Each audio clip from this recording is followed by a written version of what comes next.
የቅዱስ እስጢፋኖስ ታሪክን ለመረዳት የሐዋርያት ሥራ መጽሐፍ በሚጀምርበት ዘመን የነበረውን ሁኔታ መመልከት ወሳኝ ነው። ኢየሱስ ክርስቶስ ከተሰቀለ ከተነሳ ካረገ በኋላ ከመዛሙርቱ በኢየሩሳሌም ተሰብስበው ነበር።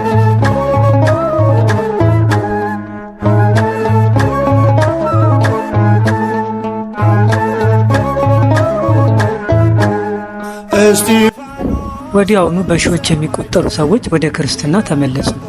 የሐዋርያት ቁጥር ጥቂት ቢሆንም የሚመነዘርላቸው ሥራ ግን እጅግ ብዙ ነበር። ሕዝቡ እየበዛ ሲሄድ በየዕለቱ ለደቀ መዛሙርቱ ምግብ ማቅረብና በተለይም መበለቶችን መንከባከብ ትልቅ ኃላፊነት ሆነ።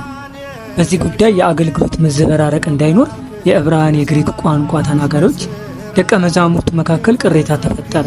ግሪካውያን መበለቶች በየዕለቱ በሚደረገው የዳቦ ክፍፍል ችላ እየተባሉ እንደሆነ ቅሬታ አቀረቡ።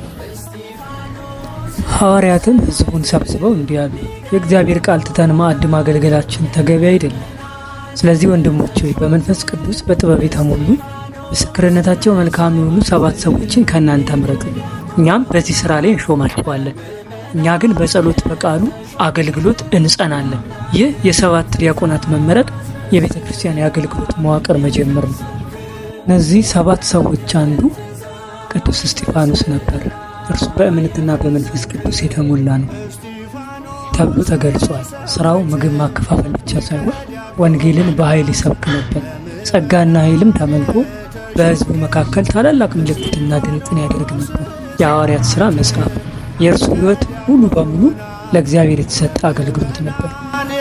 ተሾምክ የአምላክህን ትእዛዝ በሥራ የፈጸምክ የአምላክህን ትእዛዝ በሥራ የፈጸምክ እስጢፋኖስ ሰማዕት ሊቀ ዲያቆናት ለምእመናን።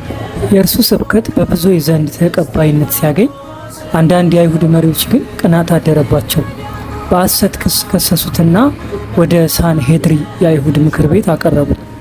እዚያም በድፍረት የኢየሱስ ክርስቶስን አምላክነትና ንግግሩን ሲጨርስ ሰማያት ተከፍተው ኢየሱስን በእግዚአብሔር ቀኝ ቆሞ አየው። የእርሱ ራእይ ተቃዋሚዎቹን የበለጠ አስቆጣ። ከከተማ አውጥቶ በድንጋይ ወገሩት። በድንጋይም እየተወገረ ሳለ ጌታ ኢየሱስ ክርስቶስ ሆይ ነፍሴን ተቀበላት ብሎ ጸለየ።